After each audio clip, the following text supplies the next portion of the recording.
Good evening, ladies and gentlemen. Well, here we all are again. This is great. What a wonderful crowd. We have an incredible speaker tonight, and a person to introduce her as well, which we always have. Of course, we're pleased to host Justice Sandra Day O'Connor here today, and she'll be talking about advancing the rights of humanity. And I want to remind you that not only is this an omnibus lecture that we're having tonight, but it also is given in conjunction with the Remnant Trust exhibit. And I hope that you can get to see that because that collection of books and manuscripts is absolutely wonderful. It's in the library. Please see it before May 5th when it closes. It's incredible. Tonight's event sponsor is the Fort Wayne Business Weekly, and of course, we're always also grateful to the English Bonner Mitchell Foundation. Remember that this is the 14th year of the Omnibus Lecture Series, and English Bonner Mitchell has been faithful to us that entire time, and faithful to this community as well. So I think we owe them a round of applause. I think it's wonderful.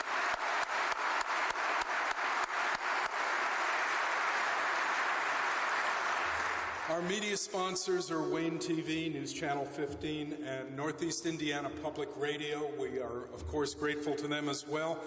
I want to remind you about the rules. Justice O'Connor is perfectly willing to answer questions. Please keep the questions reasonably brief, and she will be glad to respond to them. Please also wait for the microphone so that everybody can hear the question when you ask it. And now, to introduce Justice O'Connor is my friend, an incredible lawyer in town who has cared about and for this community for as long as I've been here and many, many years before that, Macklin Parker. Macklin.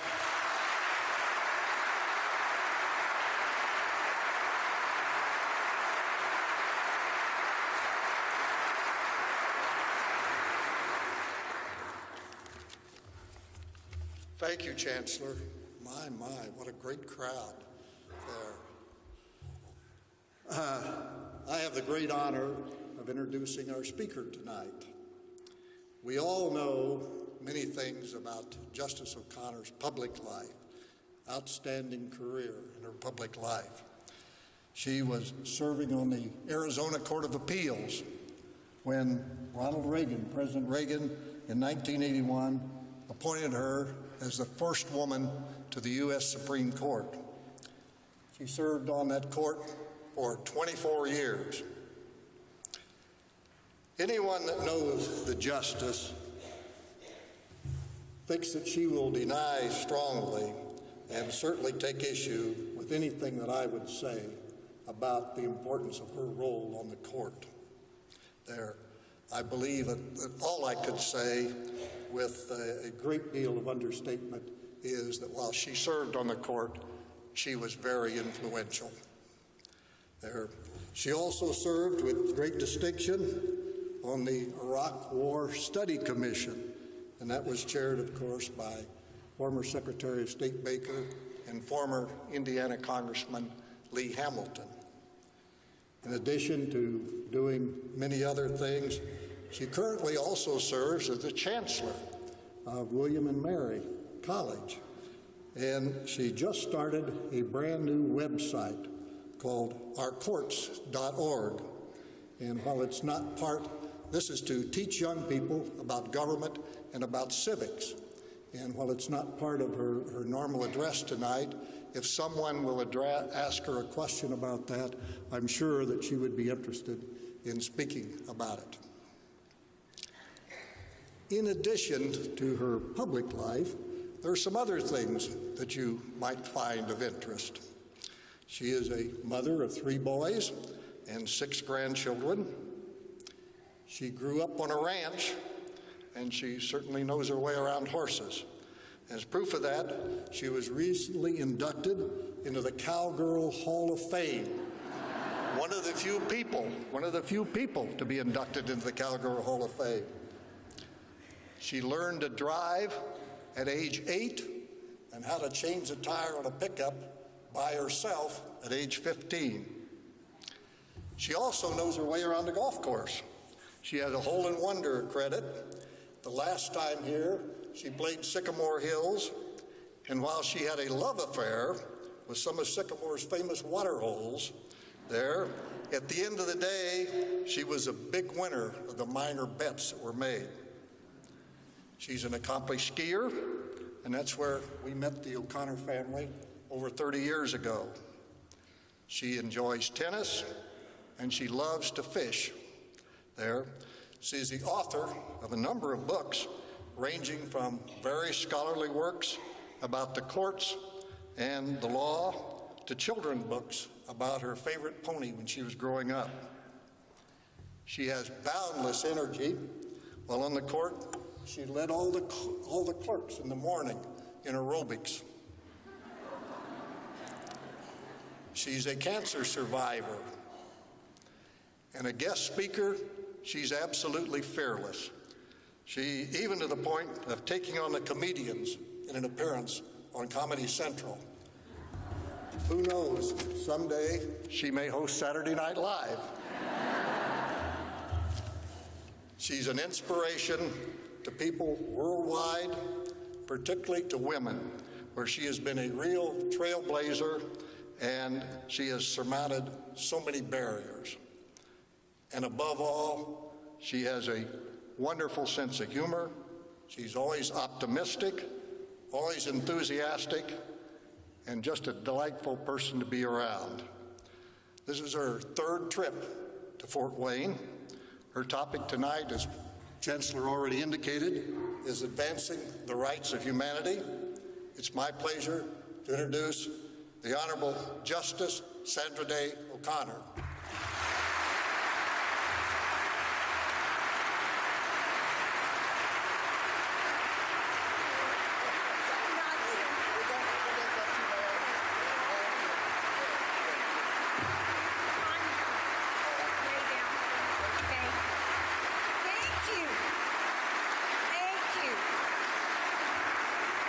Sit down, because this is long.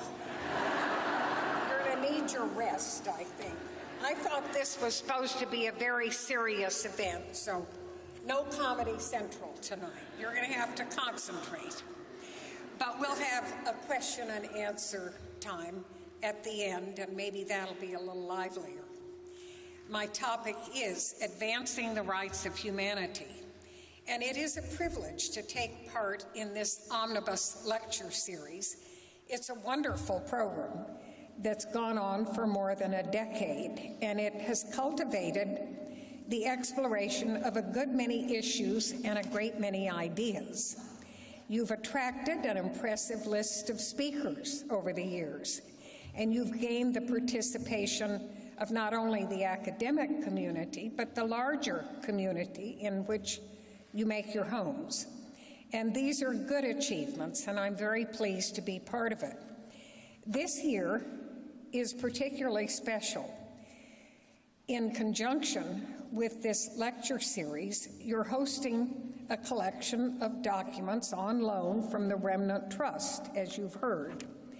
And that includes original and first edition works dealing with the topics of liberty and dignity. Some of the items in the collection date as early as 1250 AD. And it does include some of the most celebrated works on these themes by many distinguished thinkers in the past. It includes a copy of the Magna Carta, Cato's letters, a copy of the Declaration of Independence, Mary Wollstonecraft's Vindication of the Rights of Women, a copy of the Gettysburg Address, and many more. So it's a challenge to present a lecture in the shadow of these works. I'll try. And my topic is advancing the rights of humanity. I'm going to focus on some written works published more recently than those on loan in the Remnant Trust. I'm going to focus on some opinions of the United States Supreme Court in the last 60 years or so. Not all of them, don't worry, not that many. But these opinions nicely tell the story of our country's commitment to civil rights. It's a commitment that's relatively recent, but I think it's growing stronger.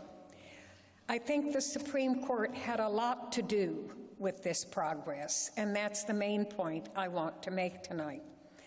America's worst years were clearly those of the Civil War.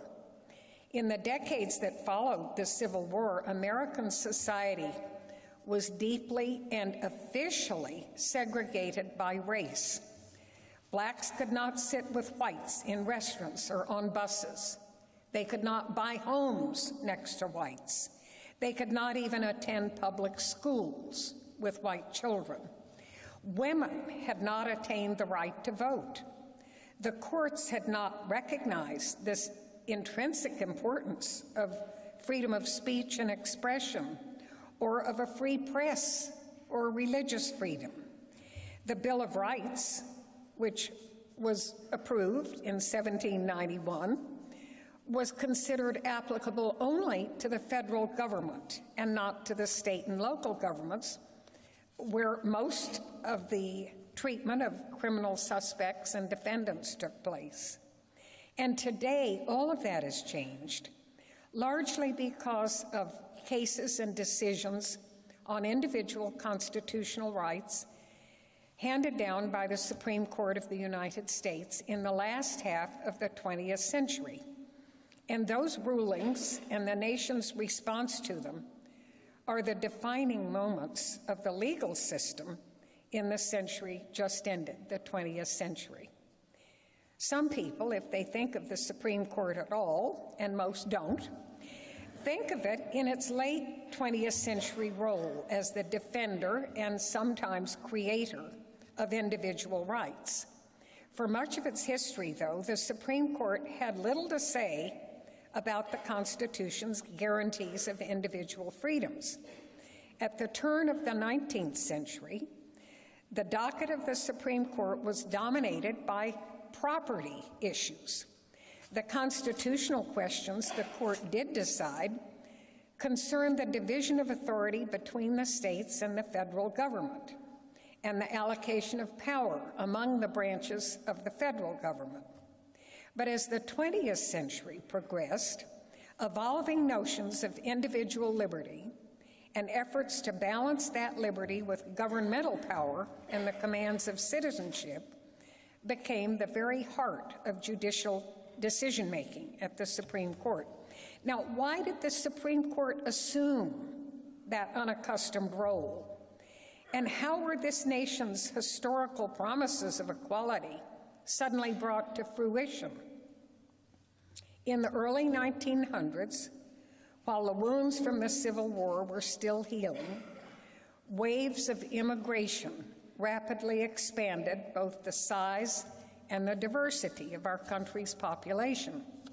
By the middle of the 20th century, when individual liberties came to the forefront of our national consciousness, our country had also endured 2 world wars.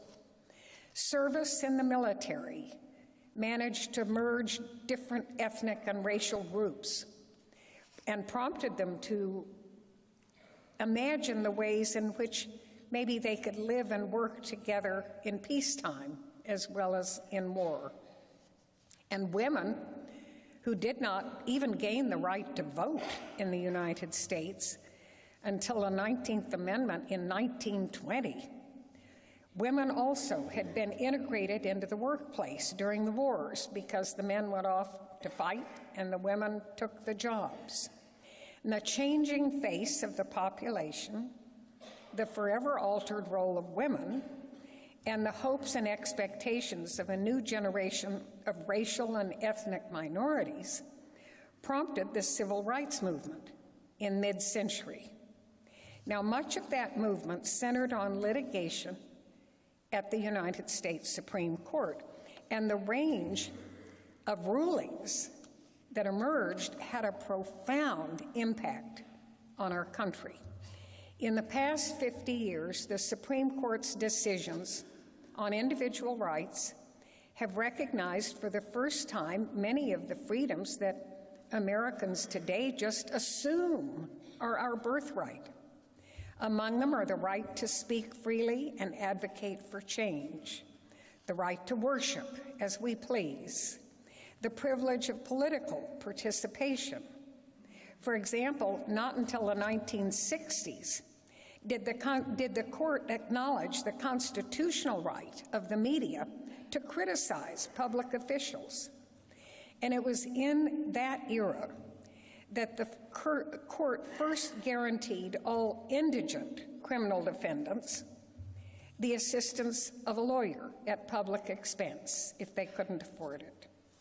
And the court applied the protection against self-incrimination to defendants in state courts as well as federal courts. The court recognized the right to confront and cross-examine witnesses in state trials as well as federal, and obliged the states to give a speedy trial to criminal defendants and a jury trial to those accused of serious crimes. And the court extended the ban on double jeopardy to state criminal proceedings.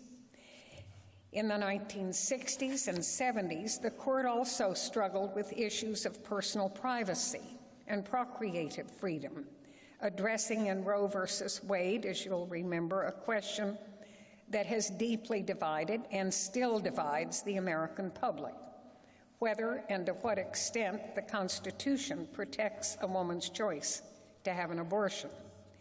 And under the Equal Protection Clause, the court began to strike down laws and regulations that discriminated on the basis of gender, as well as interpreting federal statutes to prohibit employment discrimination against women and to provide protection from sexual harassment in the workplace.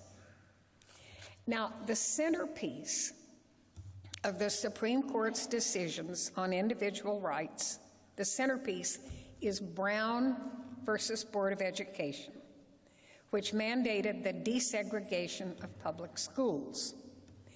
Just over a half a century before that case, in Plessy versus Ferguson, the Supreme Court had held that Louisiana's requirement of separate but equal accommodations for black and white passengers on railroad trains was consistent with the Constitution.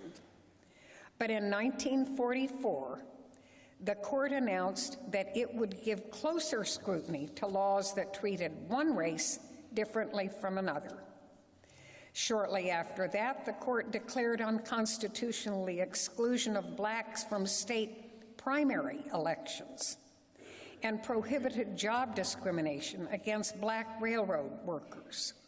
And the court struck down a restrictive covenant that prevented black citizens from choosing certain neighborhoods in which to live.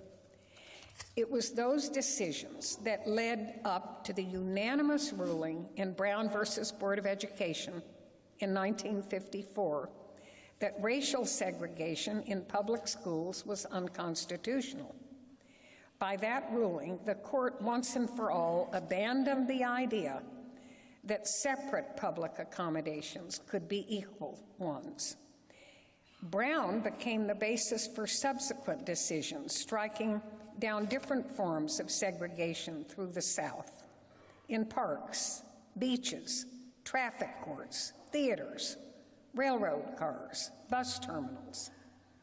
And with the passage of the Civil Rights Act of 1964, prompted in large part by the real social upheaval that followed that Brown decision, the Supreme Court and Congress finally acknowledged the need to give meaning to the promise by our framers of the Constitution, the promise of equality, although by then in a richly diverse nation that the authors of the Bill of Rights could never have envisioned.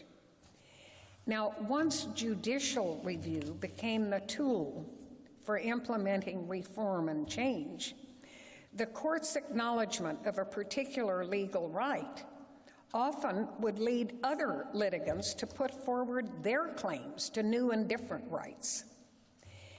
The imperative to accord equal treatment without regard to race or gender has led to second-generation problems in defining the proper remedies for previous discrimination. Recently, there have been challenges to affirmative action to correct prior discrimination in the workplace and in the schools. Housing demographics have led to partial de facto resegregation of some schools, and some plaintiffs have started to challenge the appropriateness of legislative and court-ordered remedies that favor minorities and thus depart from the colorblind aspirations for our society that were first expressed in the Brown decision. Well, certainly there is still much work left to be done in the United States to erase the damage and distress caused by previous racial discrimination, and many questions remain unanswered about the ultimate sweep of the court's individual rights decisions. But I do believe that the hallmark of social change in the last century was the Supreme Court's increasing protection of the individual and its efforts to extend the benefits of American citizenship to every segment of our society. Now, I want to turn to the new 21st century and turn from the rights of our citizens to a few of the rights of our enemies of all things. One important aspect of the Supreme Court's role in developing and guarding civil rights is that it is most often carried out through decisions that hold unconstitutional the actions of other governmental entities. Civil liberties are born as the court rejects laws enacted by state and federal legislatures, and when the court limits the authority of state and federal executives. For example, Brown was a decision that struck down a Kansas law and similar laws of other states. And the Fourth Amendment protections were developed through a series of decisions invalidating the actions of state and federal law enforcement officials. And this dynamic is central to the design of our three-part federal system of government, the design of our framers. Principles of federalism separate power between state governments and our federal government. But the Constitution, of course, is a paramount limitation on all government authority. And the Supreme Court bears the ultimate responsibility of enforcing the constitutional guarantees. And within the federal system, power is carefully balanced between the Congress, the President, and the judicial branch. But it is again the Supreme Court that has ultimate responsibility in ruling on the constitutionality of many federal actions. Now, this often puts the Supreme Court in a delicate position. It's the Constitution itself that spells out the sphere of power of each of our three branches of government. And as the court defends civil rights against the actions of other branches of government, the court has to remain mindful of its role in our overarching system of government. For example, the Constitution is very clear that the President of the United States has great authority and much autonomy in fighting wars. We've been watching that recently, haven't we? The court has to respect that authority when it passes judgment on the President's actions in this capacity. The Constitution similarly gives Congress important authority to check presidential war-making power. When Congress endorses the actions of the President, the Supreme Court has even greater reason to defer judgments that underlie those actions and defer to those judgments. Put another way, the court has to tread most carefully when it finds itself outvoted 2-1, when the President and the Congress are united in a course of action that the court might find unconstitutional. And this is especially so when the action at issue, like conducting wars, is uniquely within the province of the other branches.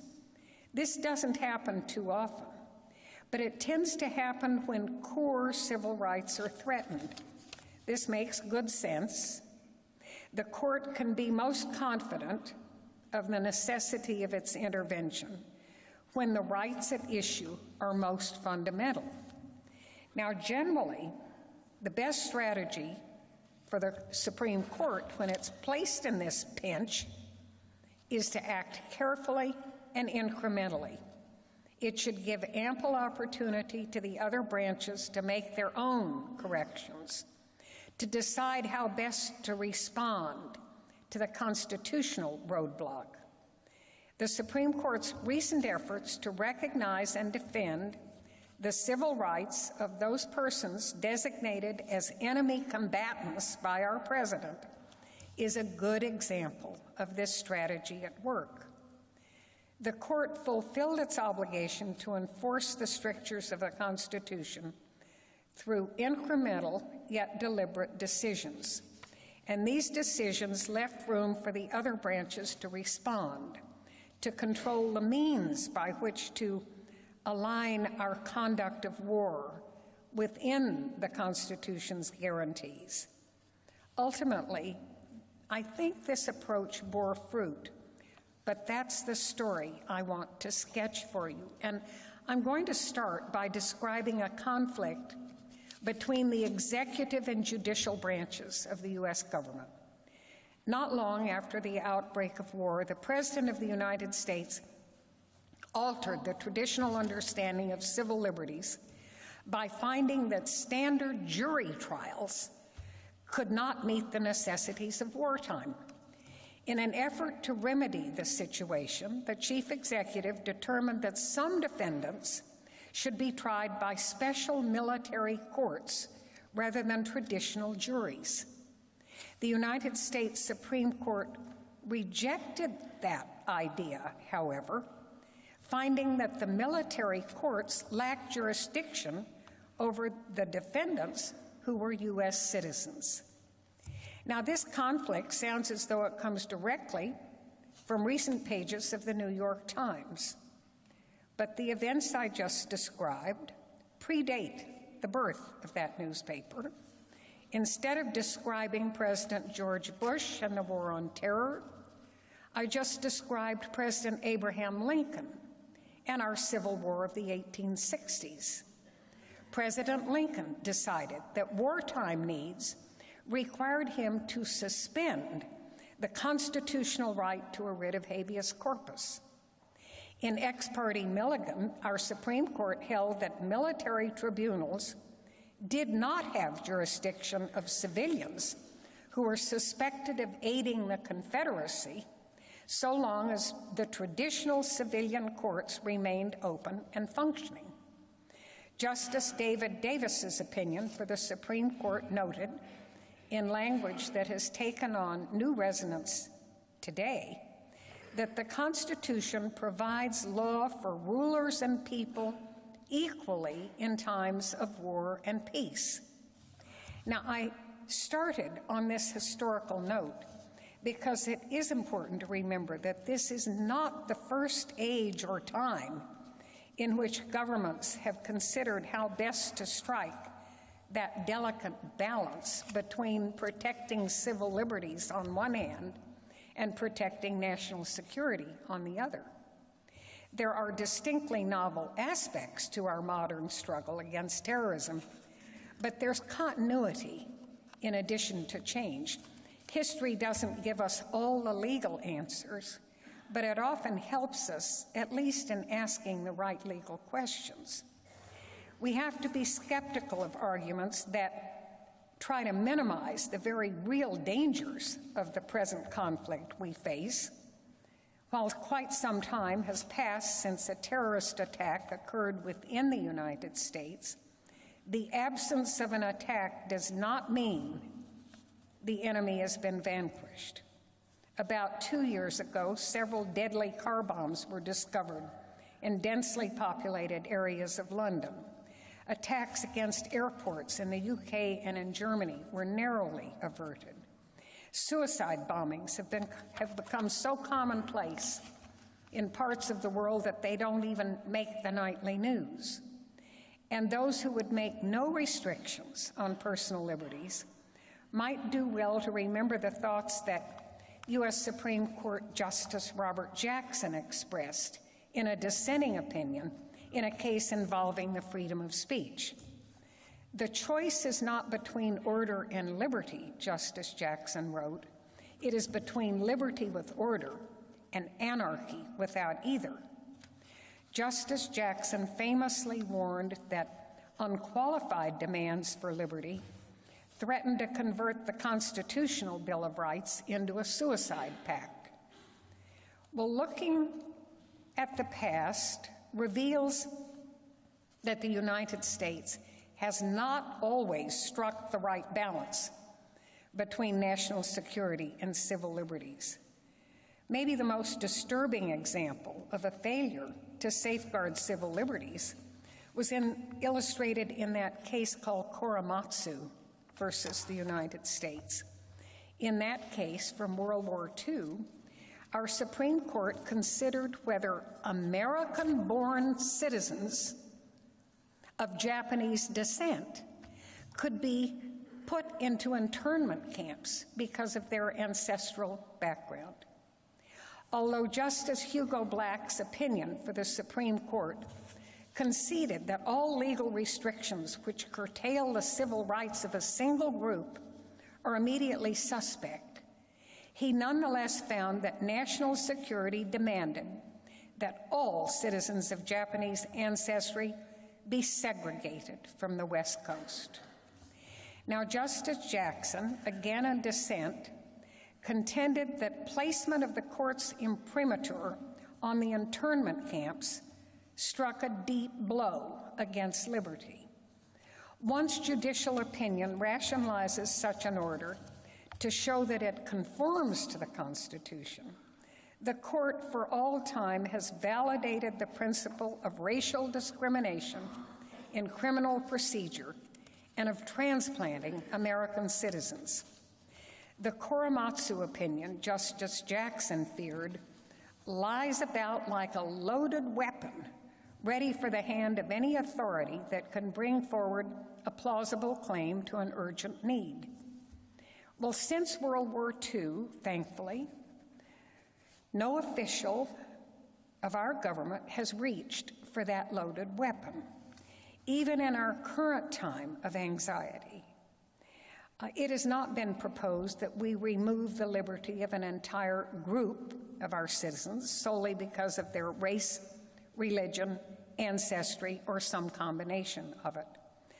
Korematsu appears maybe to be dead-letter law. That the September 11th attacks produced fear and terror is well known. But those attacks also produced legislation, both in the United States and abroad, legislation designed to combat terrorism. That legislation is working its way through legal systems around the world, our own and that of other countries. In the wake of September 11th, the legislative and executive branches of the United States took a number of steps to act against terrorism. Congress adopted the Authorized Use of Military Force, AUMF is the acronym, which gave the President authority to use military force against the entities responsible for the attacks. It also gave the President authority to prevent future terrorist attacks.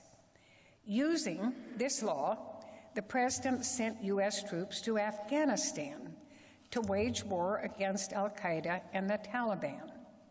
The President also set up a detention center at Guantanamo Bay in Cuba and established protocols to deal with the detainees there. And these actions have prompted 4 major Supreme Court decisions concerning our war on terror.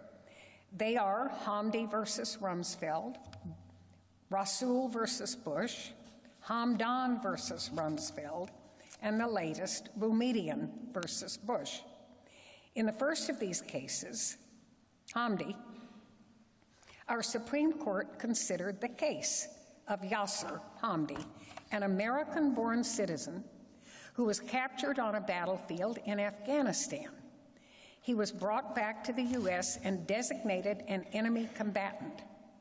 Hamdi's father filed a lawsuit contending that his son should be permitted to challenge that designation. The court, in an opinion which I authored, that was before I retired, held that a citizen detainee seeking to challenge his classification as an enemy combatant must receive notice of the factual basis for his classification and a fair opportunity to rebut the government's factual assertions before a neutral decision maker. The court also expressed skepticism regarding the government's contention that principles of separation of powers necessarily limits the judiciary's role during the war on terror. We noted that a state of war is not a blank check for the president when it comes to rights of the nation's citizens. Now, the second of the cases, Rasul versus Bush, involved people who are not citizens of the United States. Rasul was a habeas corpus application brought on behalf of several Guantanamo Bay detainees, including citizens of some member states of the European Union who were captured on a battlefield in Afghanistan. The executive branch of our government said these people had no right to challenge their detainment because they were non-citizens caught on a foreign battlefield and they were being held outside U.S. borders, namely in Guantanamo Bay. The Supreme Court in that case held that federal courts do, in fact, have jurisdiction to determine the legality of the executive's potentially indefinite detention of individuals who claim to be wholly innocent of wrongdoing. It held that Guantanamo Bay is within the jurisdiction of U.S. courts for this purpose. The court considered this issue again in June 2006 in a case called Hamdan versus Rumsfeld.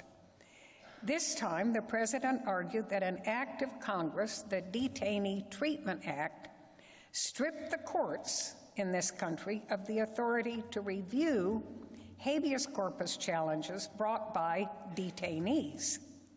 The president also argued that the act granted the president the authority to establish military tribunals to try the detainees and to limit greatly the rights of detainees in those proceedings. The court read the Detainee Treatment Act not to interfere with courts' authority to hear challenges brought by detainees.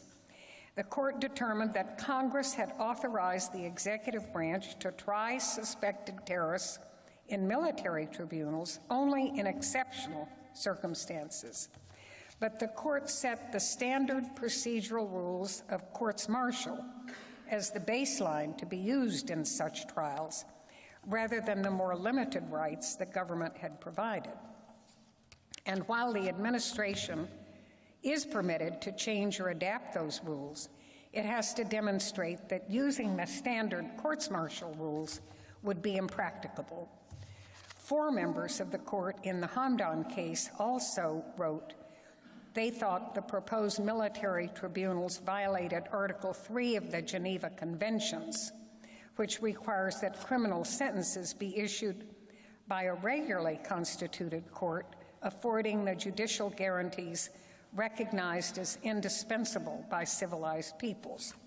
Now, after the Supreme Court decided Hamdan, Congress passed the Military Commissions Act, which some argued repealed all jurisdiction of the federal courts over claims of those who were designated as enemy combatants.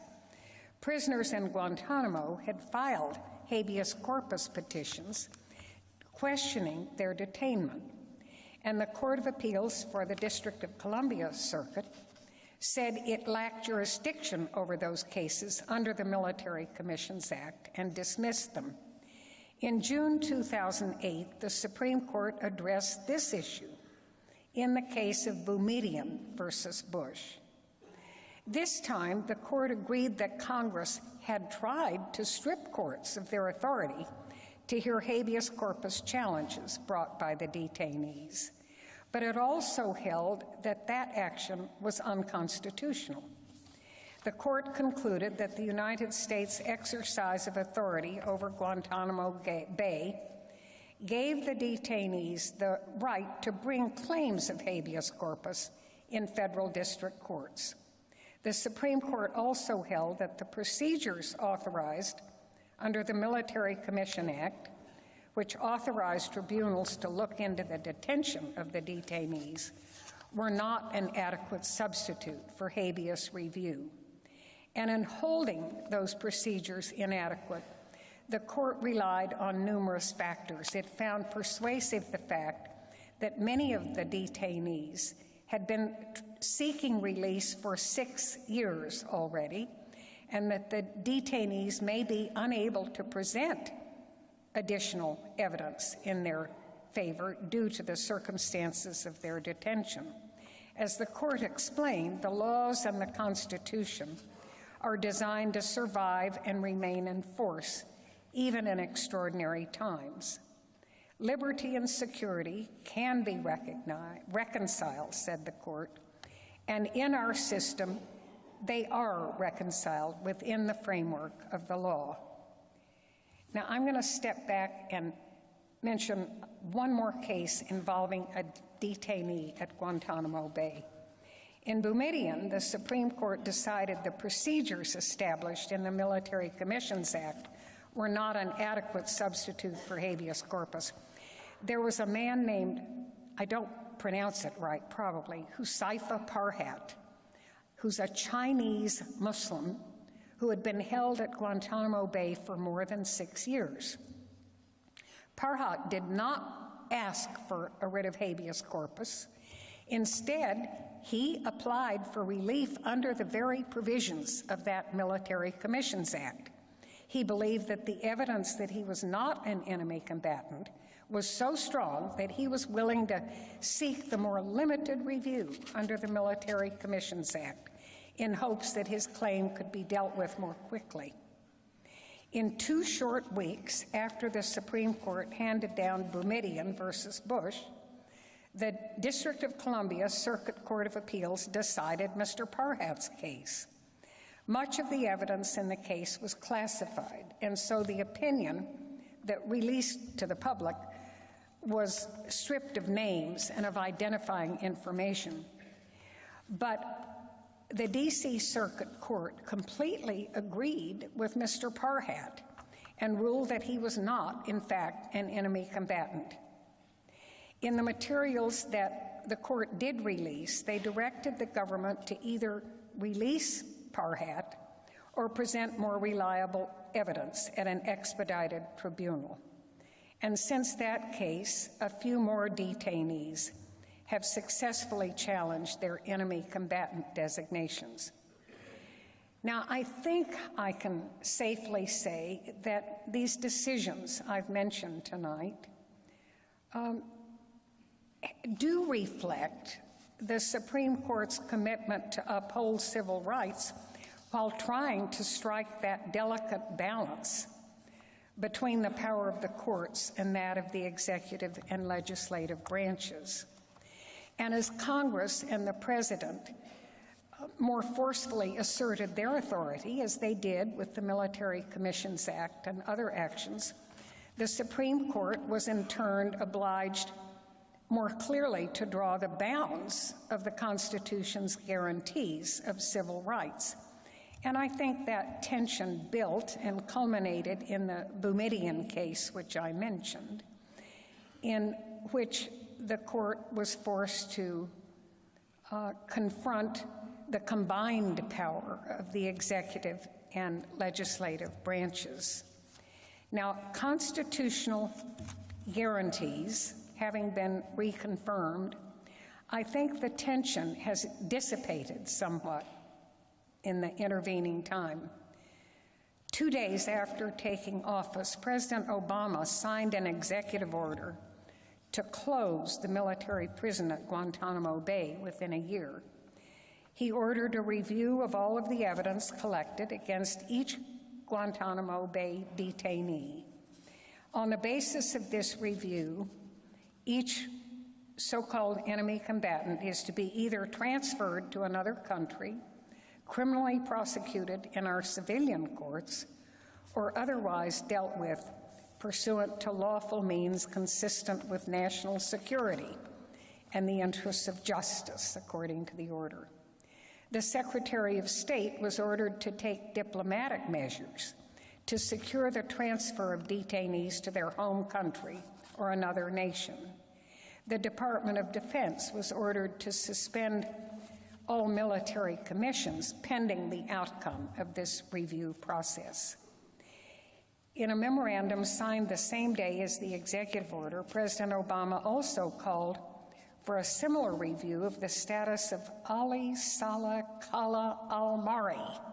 Now, al-Mari's case was significant because he was at the time the only person being held as an enemy combatant within the borders of the United States. He was held at the Navy brig in South Carolina. Al-Mari is a national of Qatar and a lawful permanent resident of the United States. He was living in Peoria, Illinois with his family when he was taken into custody in 2001 by the FBI on suspicion of his being a sleeper al-Qaeda agent who was conspiring to commit acts of terror against our country. He was subsequently designated an enemy combatant and sent to the brig in South Carolina. And al-Mari challenged the president's authority to indefinitely detain a lawful permanent resident of the United States in a military prison. He challenged the constitutional adequacy of the procedures he was afforded to contest the determination. Now, in a very badly fractured opinion, the United States Court of Appeals for the District of Columbia Circuit concluded that the president had the authority to detain al-Mari, but that he was not given a fair opportunity to contest his enemy combatant designation. Al-Mari asked the U.S. Supreme Court to review that decision, and in December, the court agreed to hear his case. So I guess we'll all be reading more about that one. Now, al-Mari has been transferred to a civilian prison and is awaiting prosecution in a civilian court. But the U.S. Supreme Court, in the meantime, dismissed his challenge to the president's wartime authority. And it looks like the resolution of that issue is going to wait for another day until such time as one of our presidents again wants to indefinitely detain a lawful permanent resident like al-Mari. So we have seen a remarkable set of cases dealing with the wartime power of a president, and Congress. And the Supreme Court, I think, has provided a renewed commitment to civil liberties. And we have a new president's changes in policy that are taking place against the backdrop of these issues. So, as it was in the second half of the 20th century, after World War II, our nation's courts were called upon to consider human rights issues, even as the world and we struggled to respond to terrorism and brutality. And our courts and our branches of government have really addressed in so many ways their respective obligations. I think we can take some pride in the actions that were taken by the different branches of government and the respect shown to each. And although all the issues aren't resolved, I think that we can feel somewhat confident that our constitutional guarantees are still significant and respected, and that the courts are hearing the issues as they're presented. And I appreciate the chance to tell you that very long story today, because I think it's one that the American people need to hear and understand and consider and express your own views on what our nation should be doing. I'm going to open it up now to some questions from the audience, and you're free to ask them. I may not answer them, but you're free to ask. And I think we have a few microphones back there, and perhaps you can make those available and people can come forward with a microphone if they have a question, and we'll see how we progress. Justice O'Connor, curious, how much does the oral argument in front of the Supreme Court really affect the ultimate decisions that are made? And number two, who is the better skier, you or Mac Parker? Oh, he's much better than I am. But oral argument at the court is not decisive in very many cases, because the parties file their argument in written form called briefs, and they aren't brief at all. They're long written arguments. And other interested parties are allowed to file friend of the court briefs, and most of what we learn in the cases, we learn from all that briefing that goes on. We learn something at the oral argument, but it's used mostly by the justices, many of whom are former law professors, to ask a bunch of questions and not to listen as intently as they. So I don't think that oral arguments are decisive in many cases, but I've been there when I've learned at an oral argument that the case had become moot. That was pretty decisive. We dismissed it. So, you know, things can happen at oral argument that turn you around, but it's the exception, not the rule.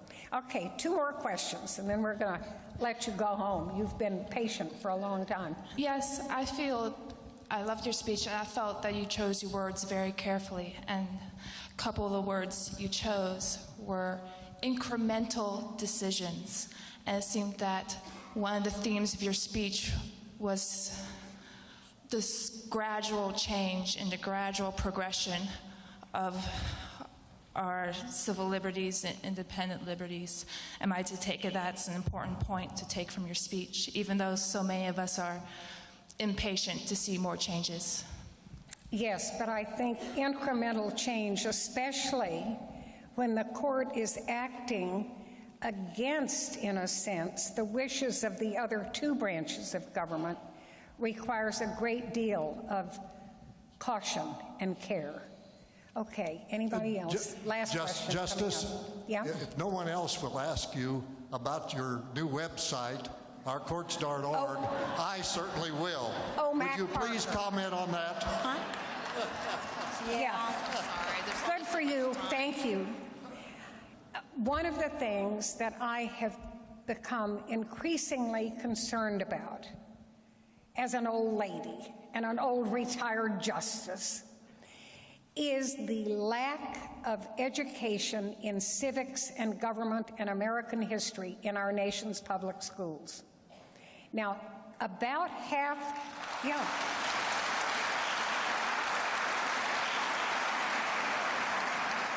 roughly half of the states in the United States no longer make civics, government, and American history a requirement for high school.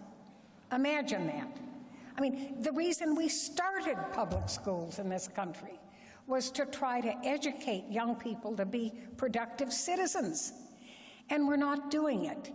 And I know that we're deficient in math and science, but we can't also become deficient in civics understanding, the understanding of our government and its processes. So I regard that as terribly important.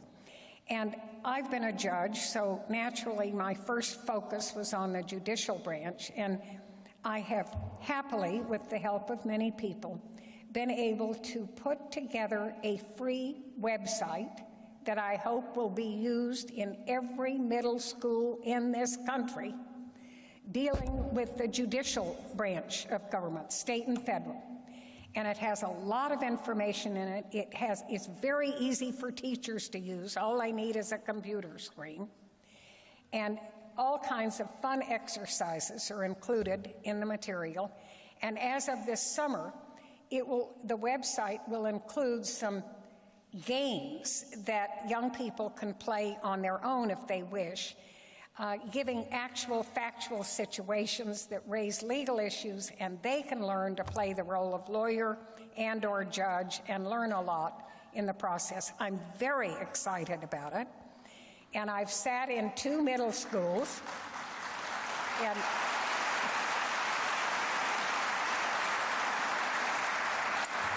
I've watched it in operation, and I think it's going to be terrific. So if you know any middle school teachers, get them going. Thank all of you very much.